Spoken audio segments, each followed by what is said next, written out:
Voilà, mesdames et messieurs, nous poursuivons avec cette tranche des heures de news. N'oubliez pas, à 19 heures, vous serez avec Magui Mboukou Mouzembe pour la grande édition du journal. Eh bien, Christian, vous êtes avec nous, bonjour. C'est un plaisir d'être avec vous. Merci beaucoup, Bonfil. Madame, je suis très heureux de voir encore une très belle coiffure. C'est un plaisir. Quelle attaque! Oui, donc c'est comme ça, il faut apprécier la beauté. Tout feu, tout flamme. Effectivement. Eh bien, Pierrette. Non, je sais qu'il a l'habitude de me taquiner. C'est vrai, hein? Bon. Ok, je n'entre pas dans ce que vous connaissez. Hein. Eh bien, nous parlons aujourd'hui du système éducatif en République démocratique du Congo. Comment jugez-vous d'abord le système lui-même? Il faut dire que nous sommes allés un peu vite, comme je l'ai dit l'autre fois, dans des pays sérieux. Les structures, en fait, viennent après le fait. Les faits doivent précéder les structures. Là, vous êtes dans le droit. Justement, parce que ça permet à ce que vous puissiez maîtriser d'abord le fait et y remédier. Alors, lorsque les structures viennent avant le fait, évidemment, la nature est têtue. Les faits vont venir alors. Et là, c'est la catastrophe. Et là, c'est la catastrophe. C'est exactement l'effet de l'érosion. On appelle ça effectivement l'effet de l'érosion. Lorsque les caniveaux sont précédés par la pluie, eh bien, vous savez les conséquences. Mais lorsque nous avons des caniveaux avant la pluie, vous êtes garanti et puis vous êtes apaisé. Donc, le système éducatif congolais craint. Et craint sur tous les plans. Voilà. Et sur quel système éducatif où l'enseignement congolais est calqué? Il est calqué sur le système éducatif belge, mais qui ne suit pas avec son adaptation, voyez-vous. Et puis les moyens et les sérieux qu'on donne au système éducatif belge, on ne le retrouve pas chez nous. On a simplement pris, comme je l'ai dit, on a pris un système belge, on l'a mis chez nous sans se rendre compte de nos réalités, sans se rendre compte de la complexité de nos affaires qu'on en a besoin. Dans un système éducatif, les préalables sont que vous allez vivre pendant combien de temps? Ce système sera durable pendant combien de temps? Parce que dans de grands laboratoires, aujourd'hui, on réfléchit déjà 2050, on réfléchit 2055. Mais est-ce que le système éducatif belge avait pensé un Congo de 2015? Non. Est-ce qu'il avait pensé un Congo même de 1996? Non. Voyez-vous? Donc il a été dépassé. Aujourd'hui, il est dépassé par les événements, dépassé par la complexité des choses, dépassé même par la mondialisation. Nous parlons un peu des systèmes éducatifs. Est-ce que tous ceux qui nous suivent, ils comprennent ce que c'est que le système éducatif? Je voudrais que vous puissiez parler en des termes simples pour permettre à ce que celui qui me suit présentement dans ce coin-là puisse tirer quelque chose. En parlant du système éducatif, vous faites allusion à quoi exactement? Alors, c'est un ensemble dans le domaine de l'enseignement. C'est un ensemble qui englobe, je dirais, les infrastructures. Je ne sais pas s'il faut le parler comment encore en français. Sinon, c'est le seul français léger que je connais. Les infrastructures. Mais aussi, quand on parle des infrastructures, c'est comme on dit, c'est global. C'est global, c'est global, c'est toute une globo. Donc, c'est un concept assez général, mais aussi générique, qui explique directement tout. Mais aussi, parlons un peu les à côté. Parlons de la matière de l'enseignement. Voyez-vous, l'enseignement, l'enseigner, les contextes dans lesquels est enseigné, l'enseigné et même l'enseignant. Voyez-vous, tout ça, c'est ce qu'on appelle aujourd'hui le système éducatif. Mais je crois que le gouvernement a évolué. Vous savez, il y a des coins, nous qui avons été dans les coins de la République, nous trouvions à l'époque des enfants qui étudiaient à même le sol, les enfants qui n'avaient même pas le tableau noir. Mais aujourd'hui, avec l'effort du gouvernement par les biais du ministère de l'Enseignement, il y a quand même des constructions, des belles classes à caractère moderne, à dimension internationale. C'est quand même une évolution. Oui, mais la grande question qu'on se pose, est-ce qu'on a besoin de bonnes écoles ou on a besoin de bonnes études? C'est ça le problème. Et vous pensez qu'il n'y a pas de bonnes études? La qualité de l'enseignement dépend de la qualité de l'enseigné.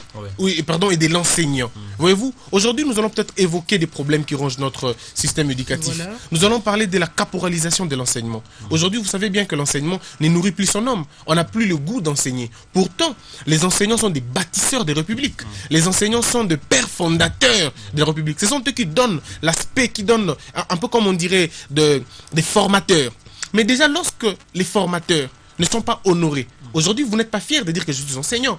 On appelle ça en lingala, cela crée.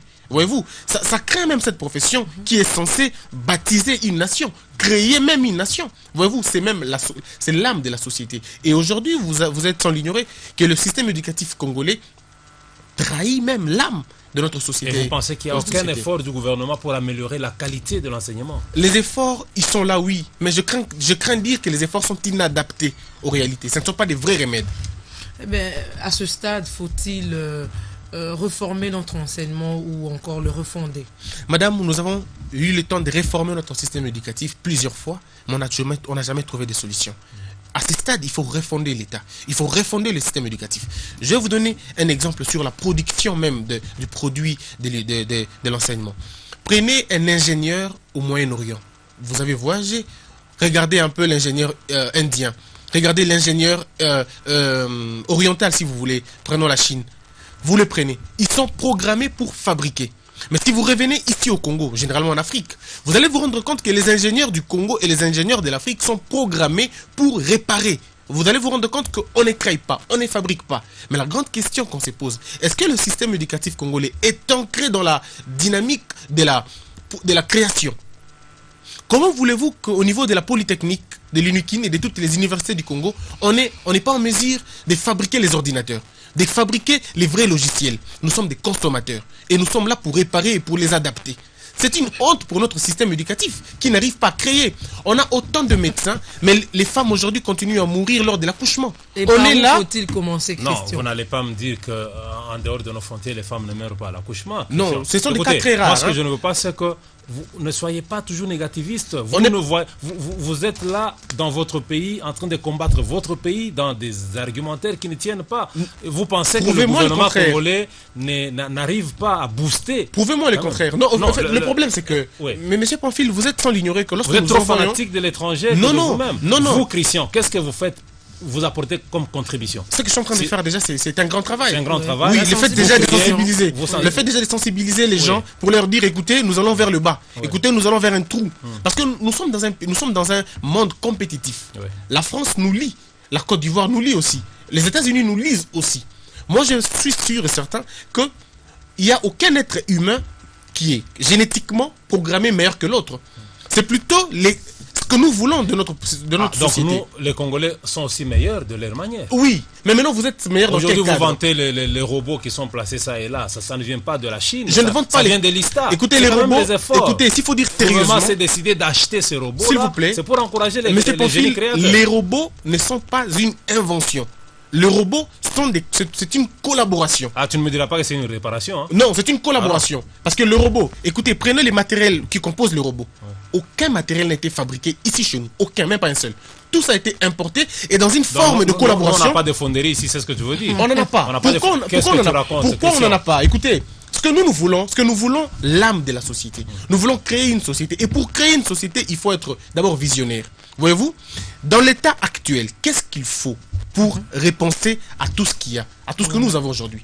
Nous devons d'abord commencer par reconnaître la place de l'enseignement. Redonner à l'enseignement un très bon pourcentage dans la répartition du budget de notre pays. Est-ce que l'enseignement, vous savez que le budget a été même fortement amélioré par rapport à toutes les autres années. Vous avez un budget de 9 milliards, vous voulez qu'on donne combien à l'enseignement? C'est ça le problème. Écoutez, les mal chez vous, c'est que vous voulez comparer la RDC à d'autres pays du monde. Non, nous sommes un nous pays sommes censés en rester progression. derrière. Non, nous sommes un pays en progression. Le budget que nous avions il y a 5 ans, c'est pas le même budget que nous avons aujourd'hui. C'est quand même un progrès. Monsieur Pamphile, C'est un vous progrès. savez, Demain, le budget ne serait pas de 9 milliards. Vous Ça savez, serait peut-être au-delà. où nous avançons, où nous n'avançons L'enseignement pas. aujourd'hui Ici, nous sommes en train de, est en train de ici, nous se sommes en train de valoriser. réfléchir à l'interne. Je suis un fils du pays comme vous l'êtes. J'aime bien mon pays comme vous l'aimez. Mais seulement nous voulons apporter des solutions. Nous ne voulons pas rester dans ce Pour aller de dans ce qui l'avant. plaît à l'œil. Non, Nous voulons c'est-à-dire rester que là où c'est dans bien le fait, fort. dites que c'est bien fait. Mais Parce au que niveau- le mal, c'est moi, je au suis niveau de contre ceux-là l'enseignement. qui ne croient qu'au Congo, il n'y a que du noir. Non, il n'y a pas du noir, on n'a pas Non. dit ça. Là, on n'est pas Regardez, d'accord. Non, regardez les faits. nous revenons Madame, au- regardez les faits au- aujourd'hui. Ça craint. L'État ne dispose plus de beaucoup d'écoles. Aujourd'hui, ce sont plus les églises des réveils qui en disposent et les privés qui font des écoles comme bon leur semble. Vous vous rendez compte déjà que lorsque vous voyagez, vous allez à l'étranger, qu'est-ce qui se passe? L'école, c'est l'apanage de l'État. Voilà pourquoi les diplômes qui sanctionnent les études, on appelle ça un diplôme d'État. Alors, lorsque ce sont les privés qui ont beaucoup plus d'écoles, l'État est pris en exergue, ou alors l'État est mis en danger. Bon, Il faudrait... on termine avec vous. Par où faudra-t-il commencer? Il faut d'abord commencer par, je dirais, le nivellement vers le haut de l'enseignement. Voyez-vous, il faut puiser l'enseignement, les systèmes éducatifs congolais dans les patrimoines africains. Nous avons la diversité culturelle au Congo. qu'on n'en fait pas usage. On nous a beaucoup plus parlé de Diego Cao que de nous parler de Lumumba, que de nous parler de Kimbangu. Voyez-vous, selon l'histoire, il faut d'abord commencer par penser une république. Et c'est le système éducatif qui réfléchit une république. De quelle république voulons-nous demain? Aujourd'hui, ça craint, on a 80%, mais on n'arrive même pas à s'exprimer en français. La question qu'on se pose, comment on a fait pour obtenir le diplôme? Voyez-vous? Donc, il ne faut pas se plaire derrière le bureau climatisé pour se dire, nous sommes arrivés. Mais que voulons-nous? C'est ce que nous devons savoir. Voilà. Donc, pour commencer, il faut refonder. C'est ce que nous voulons savoir. Effectivement. Eh bien, nous allons approfondir la question. Malheureusement, le temps nous fait défaut parce que nous devons laisser la place à Magui Mouzembe pour la grande édition du journal télévisé. Christian, merci de votre contribution. C'est un grand plaisir. Nous plaisir. retrouver prochainement pour approfondir davantage ces sujets importants. Je dirais meilleure école, meilleur avenir. Pierrette, on a fini. Voilà, c'est la fin. Nous souhaitons un bon rétablissement à Laurent Fidèle, mon complice. Voilà que j'ai trouvé un cavalier aujourd'hui. Un permanent. Voilà, Ça, faut le dire, Laurent Fidèle est malade. Un bon rétablissement à lui et nous lui souhaitons longévité. Et nous vous remercions de nous avoir suivis. Retrouvez tout à l'heure Magui Mbuku Mouzembe pour le compte du JT.